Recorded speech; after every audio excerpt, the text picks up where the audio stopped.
नमो भगवते वासुदेवाय।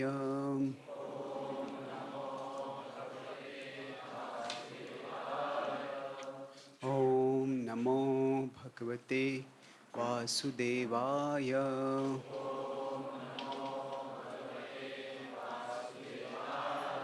ॐ नमो भगवते वासुदेवाय।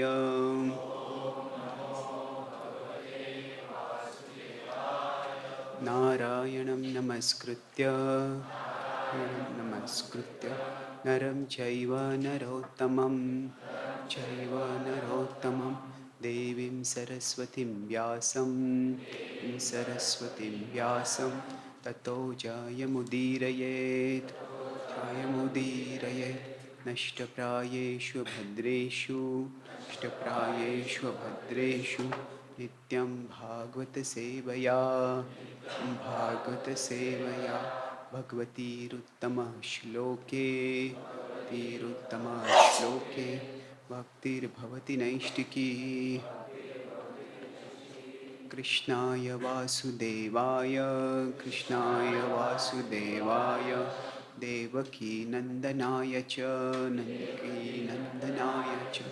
नंदगोपकुमाराय गोविंदाय नमः।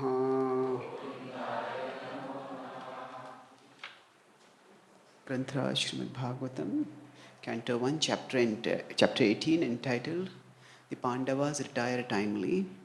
Text 18. Narmanyodara ruchirasmita shobhitani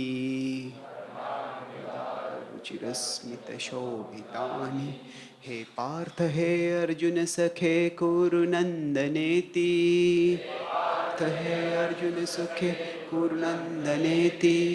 Sanjalpitani Naradevarudi Sprushani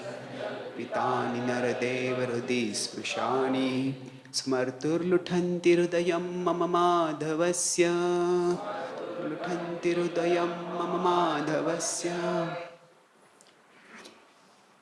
Narmanyodara ruchirasmita shobhitani He Partha He Arjuna Sakhe Kuru Nandaneti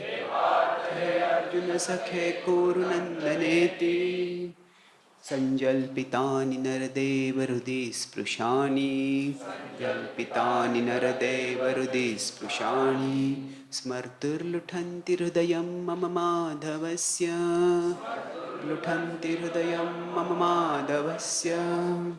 Narmanyodara ruchirasmita shobhitani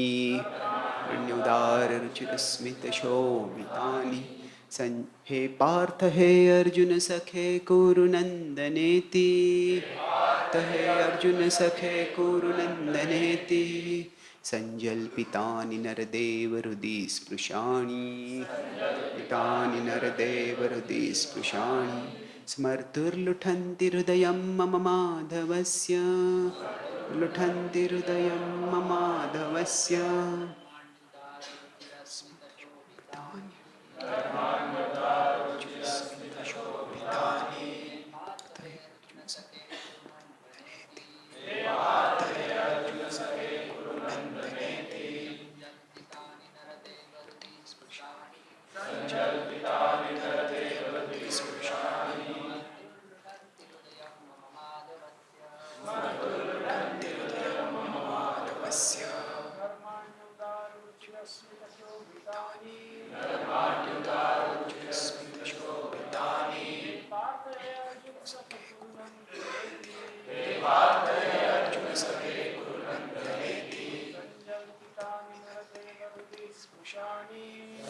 Smarturluthanti Hridayam Mama Madhavasya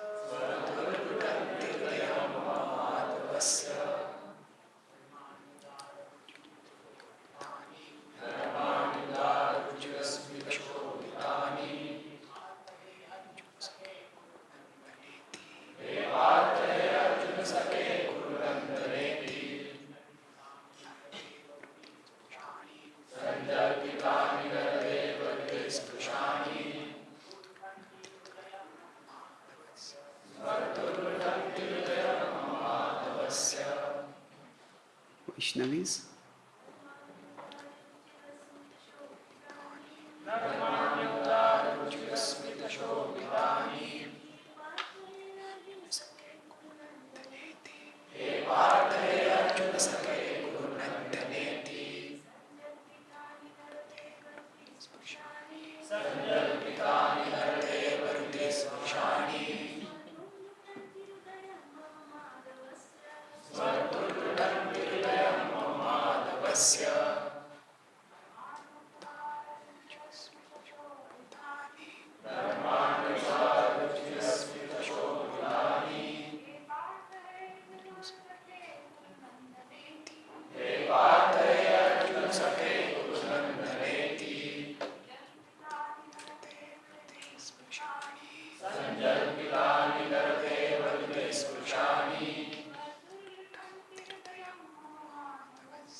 Word for word translations. Narmani. Conversation in jokes. Udar. Talked very frankly. Ruchira. Pleasing. Smita Shobhitani. Decorated with a smiling face. Hey. Note of address. Partha. O son of Prutha. Hey. Note of address. Arjuna. Arjuna. Sakhe. Friend. Kuru Nandana. Son of the Kuru dynasty. Iti. And so on. Sanjal Pitani. Such conversation. Naradev. O king. Hridi. Heart. Sprushani. Touching. Smartuhu. By remembering them. Luthanti. Overwhelms. Hridayam. Heart and soul. Mama. My. Madhavasya. Of Madhava, Krishna. Translation and purport by His Divine Grace A.C. Bhaktivedanta Swami Srila Prabhupada. O King, his jokings and frank talks were pleasing and beautifully decorated with smiles. His addresses unto me as, O son of Prutha, O friend, O son of the Kuru dynasty, and all such heartiness are now remembered by me, and thus I am overwhelmed. The verse has no purport, so we'll read the next verse also. Translation. Generally, both of us used to live together and sleep, sit and loiter together. And at the time of advertising oneself for acts of chivalry, sometimes, if there were any irregularity, I used to reproach him by saying, my friend, you are very truthful. Even in those hours when his value was minimized, he, being the Supreme Soul, used to tolerate all those utterings of mine, excusing me exactly as a true friend excuses his true friend, or a father excuses his son. Purport. Since the Supreme Lord Shri Krishna is all perfect, his transcendental pastimes with his pure devotee never lack anything in any respect, either as a friend, son, or lover. The Lord relishes the reproaches of friends, parents, or fiancés, even more than the Vedic hymns offered to him by great learned scholars and religionists in an official fashion.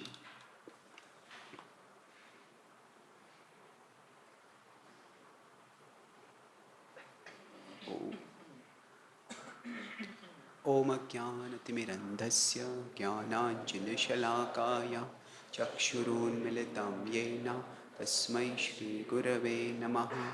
Nama Om Vishnupadaya Krishna Presthaya Bhutale Srimate Bhaktivedanta Swami Iti Namine.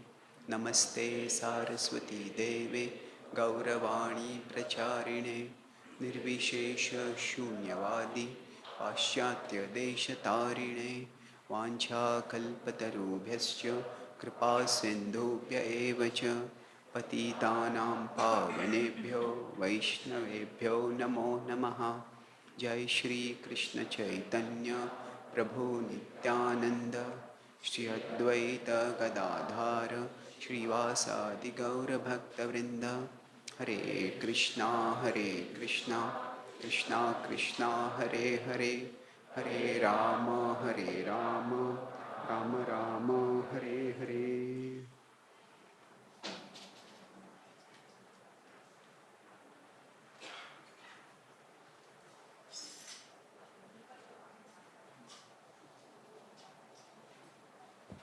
हरे कृष्णा। सारे भक्तों को अनुरोध है अपने mobile phone को आप बंद करके रखिए और पहले प्रभु जी एक छोटा क्लास देंगे और उसके बाद में प्रश्नोत्तर का सत्र चालू हो जाएगा।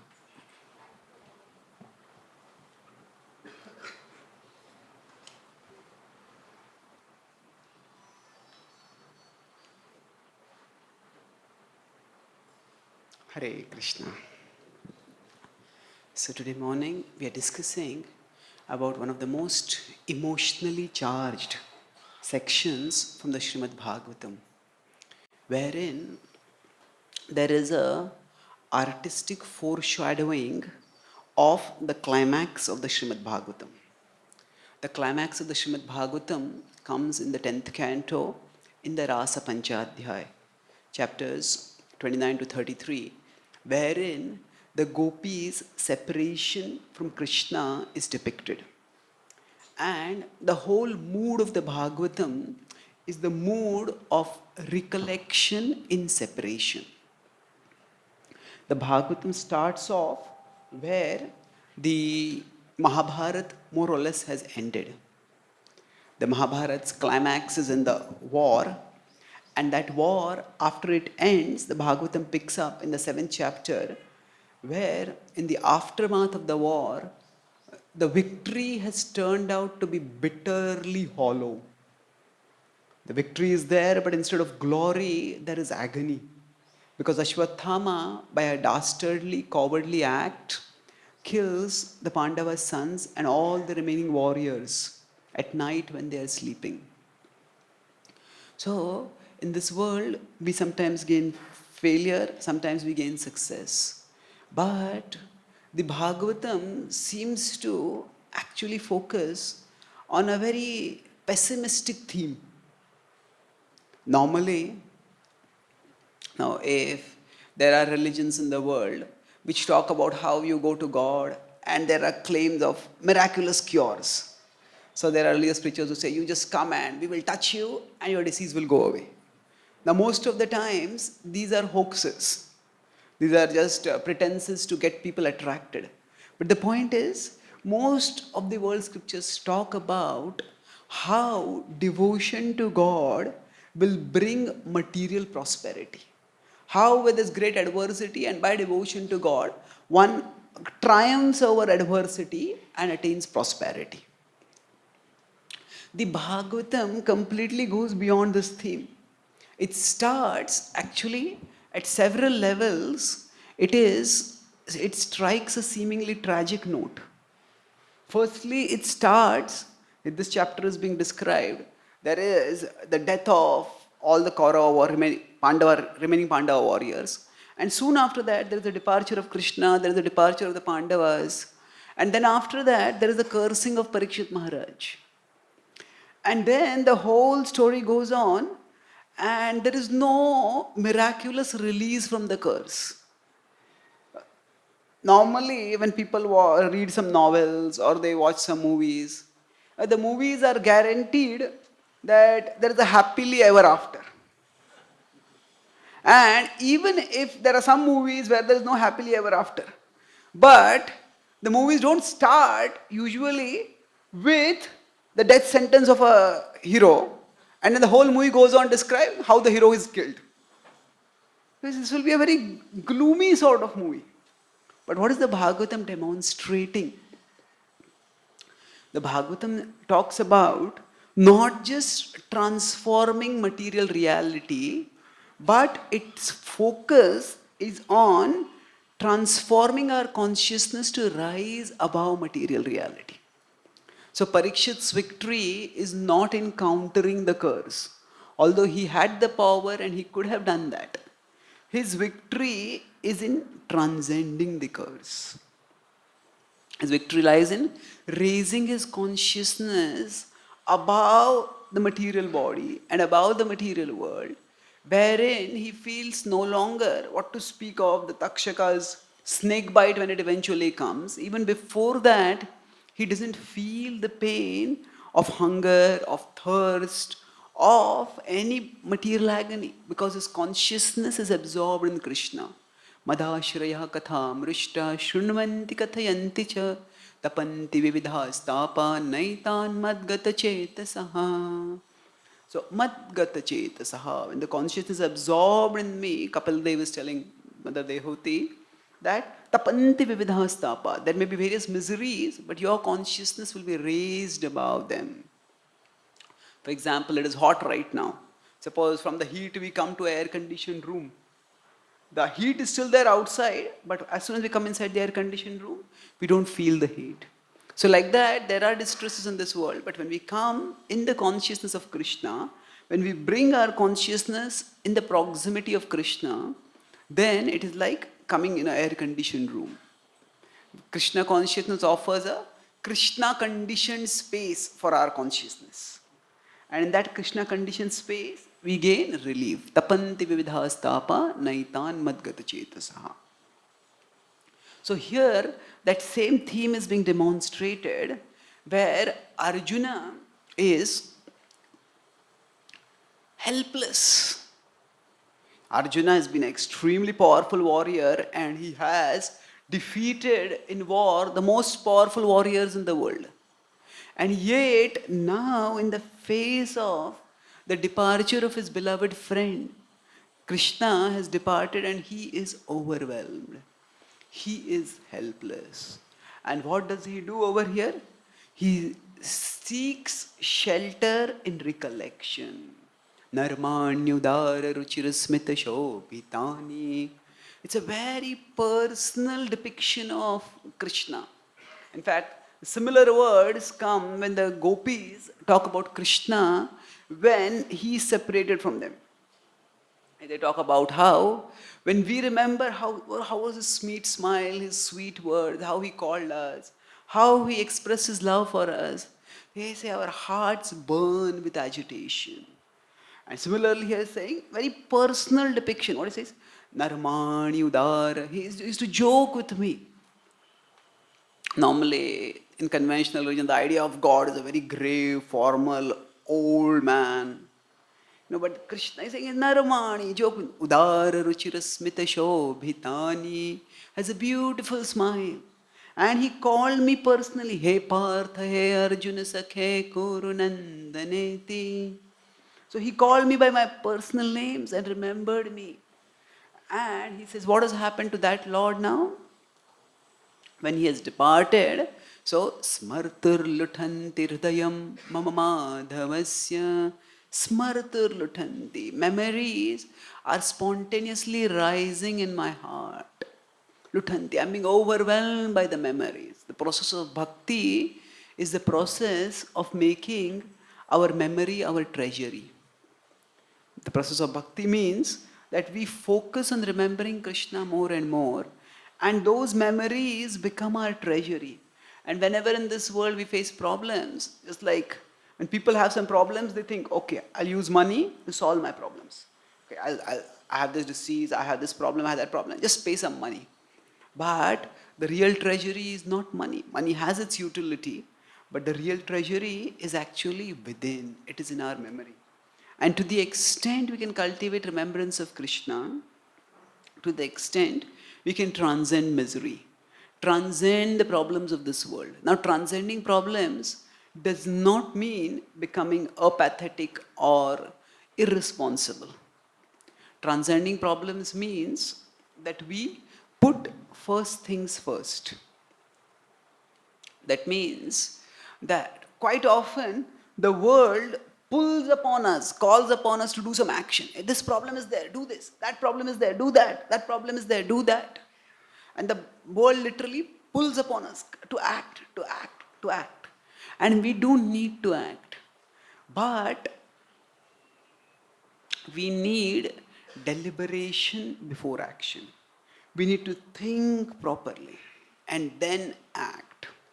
If we simply act, quite often we face problems and our responses to the problems are often bigger problems than the problems. So, for example, if a snake has bitten me, and now the snake has bitten me, and the poison is going through my leg into my body, and at that time I get so angry with the snake. How dare it bit me? I look around for a stick, I will go and beat that snake and I'll pound it to its death. Well, I may start running around to find a stick, chase after the snake and beat it. Even if I catch the snake, even if I beat it, in the process, what is happening? My heart rate is increasing, my blood circulation is becoming faster, and the poison in the blood is going all over my body. So, the snake biting is a problem. But my reaction to the snake bite, that is a bigger problem. Quite often, when we act in the world, we face problems, some situations like snake bites come and hit us. And often it is our reaction that makes the problem much bigger. So instead of immediately, instinctively reacting, if we calm down, we think, okay, what is the best course of action? What should I do right now? So in general, there is deliberation and there is action.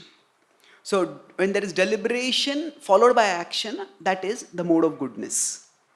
When there is action first and deliberation later, that is the mode of passion. And when there is neither action nor deliberation, that is the mode of ignorance. So quite often we live in a passionate society. Deliberation means deep thinking. So without thinking, we should have simple living and high thinking, is said. That is Sattva Guni lifestyle. But today people are simply living, hardly thinking. Simply living. People basically live like programmed machines wherein the corporate controlled media programs desires into people's minds. Okay, buy this, get this, enjoy this. Yes, yes, yes. There is a famous corporate leader, he said, it is not people's responsibility to determine their needs. It is your responsibility to determine people's needs. That means basically you create needs in people's minds and then you make them fulfill those needs. So quite often, deliberation in terms of deep thinking is very much lacking. And when there is action without deliberation, that action creates greater problems. So the Bhagavatam urges us to do the deliberation first. The deliberation means first think. First understand what is truly important for us. First understand, based on what is truly important for us, what is the best course of action for us. A building that does not have a sound foundation, it may rise majestically. But a person who truly wants to build a tall building, those people who want to build a tall building, they don't first look at the sky and envision how tall a building I want. Yes, that may be the envisioning part, but in the execution part, they first look at the ground. And they see how solid is the foundation that I can build in this ground. And once that foundation is built, then the tall building can rise. Otherwise, the tall building may be built without a foundation. But when a storm comes, when some disturbance comes, the building will come crumbling down. Similarly, when we focus too much on external things and we don't focus on internal growth, then we may achieve a lot. But despite achieving a lot, we don't get any inner fulfillment. The Vedic scriptures talk about two things. There is Abhyuday and there is Nishreyas. Abhyuday is achievement. Nishreyas is fulfillment. So Abhyuday and Nishreyas. Today's culture focuses a lot on Abhyuday. Come on, achieve this, get this, acquire this. And when we act accordingly, Nishreyas, that is inner fulfillment, that is something which constantly eludes us. So, firstly, if we act without inner deliberation, quite often we will act in a way that aggravates the problems. But even if somehow without inner deliberation we act externally and we succeed, still that success will provide some achievement, but it will not provide any fulfillment. We will not gain inner satisfaction. It will simply be, okay, I have achieved this and I want to achieve the next thing. I want to achieve the next thing. I want to achieve the next thing. And there will be no end to that pursuit. And that's why what the Bhagavatam tells us, when we recollect Krishna, when we remember Krishna, that remembrance of Krishna gives us a deep fulfillment. Sukhataram aparam na jatu jane, haricharana smaranamritena tulyam. By the remembrance of Krishna, there is supreme happiness that comes. And when that happiness comes, then we can act according to what is truly important for us. Nowadays, there is a lot of concern among people for obesity. When people become very overweight, there are many reasons for becoming overweight. First of all, the food is often junk food, lifestyles are sedentary, the eating habits are unregulated. But people are caught in a double pincer today. Double pincer means, on one side, the ideal of beauty and fitness is depicted as slimness. And on the other side, there is so much food that is advertised. So what do people do? Oh, eat this, eat this, eat this, and then have a figure like this, have a figure like this. It's just not possible to have both. And because of that, people are developing so many eating disorders. So it's become a huge problem in the Western world and even the westernized world. Now, the problem when we talk about obesity is that researchers did a survey and they found that people eat food for broadly 3 reasons. One is hunger, the second is desire, and third is relief. That means, when I'm hungry, I eat food. That is natural, that is necessary. That's what we should eat. But second is desire. Desire means that there is so much food that is glamorized. Hey, come on, this is delicious, eat this. And that is something one has to be careful about. But the third is what is relevant for us, that is relief. This is called as comfort food. Comfort food means when people are agitated, people are disturbed, people have some anxiety, some stress, the first thing that they do is their hand goes to some food item and they start chewing it. So I can't control the world around, I can at least control what is in my mouth. I can chew it and I can get some pleasure out of it. So they found that when people are agitated, so what is happening here? There is agitation and there is some need for relief. And instead of looking for relief in something higher, in some meditation, in some prayer, in some devotion, they look for food, for the relief in comfort. And that may provide some comfort, but after that, food goes inside the stomach and that causes much greater discomfort. So the mind actually tricks us by a devilish double role. What is that? First the mind tempts us. Hey, come on, eat that. You'll feel good. And then we start eating it, And then after we have eaten and then we are feeling overloaded. Then that same mind takes the role of a judge. You fool! Don't you have any intelligence? Why did you eat so much? You have overeaten so many times and you have suffered so much. When will you learn? You are a total dumb nut. And what you should do? Eat another nut.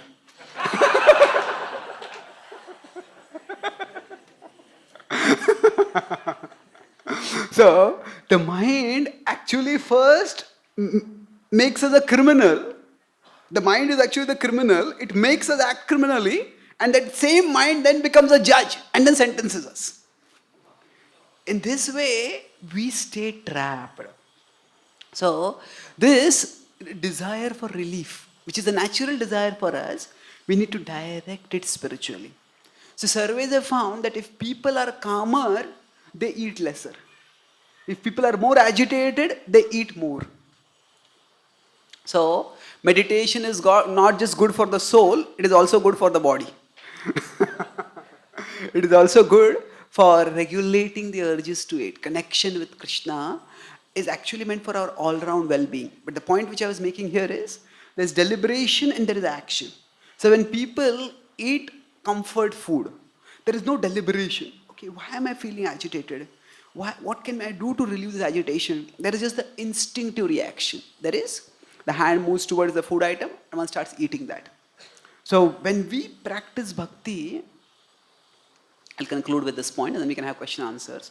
Sometimes we feel, oh, all this remembrance of Krishna and ecstasy in the remembrance of Krishna, it is all very nice, but it is not practical. No, I can't remember Krishna. I try to remember Krishna, my mind wanders everywhere. It goes here, it goes there, it goes everywhere. That's not a problem. Even if our mind wanders, at least we become aware that the mind is wandering. In the past, when the mind would wander, we would also wander with it. But now at least we are protesting that the mind is wandering. And that awareness that the mind is wandering is also a level of self-awareness. So that means, say, the mind goes here, the mind goes there, mind goes there. And earlier I used to go with it there, here, everywhere. And that way we may overeat and we may act impulsively and worsen our problems. Now we want the mind to go towards Krishna. But when we try to take it towards Krishna, the mind goes here, the mind goes there, the mind goes there, and we get discouraged. What is the use? Is this chanting, is this study hearing katha, is this here studying, is it benefiting me? But actually, the very fact that we are becoming aware, that when the mind is wandering, it is, oh, my mind is wandered, let me bring it back.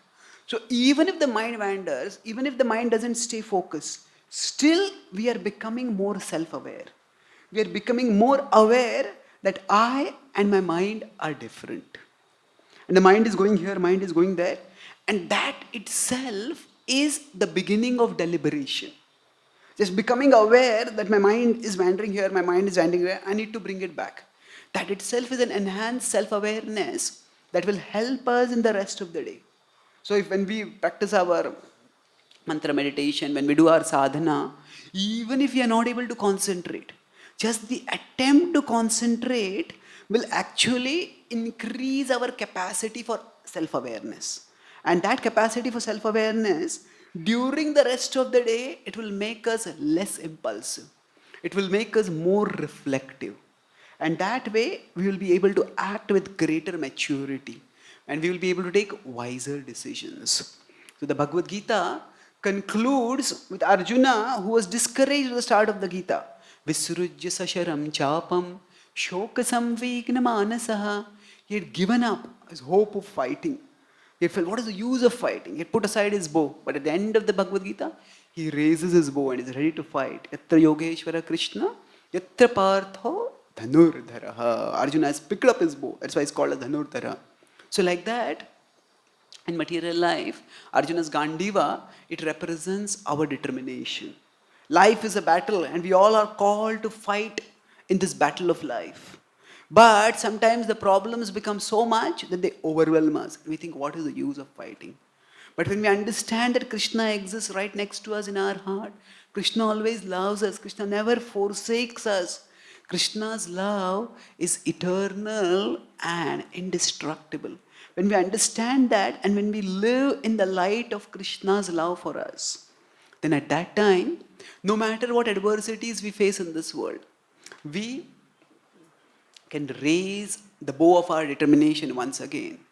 And in the Vedic path, there is karma, there is jnana, and there is bhakti. In karma, we look at the world and think, oh, the world will make me happy. The world will make me happy. We romanticize the world.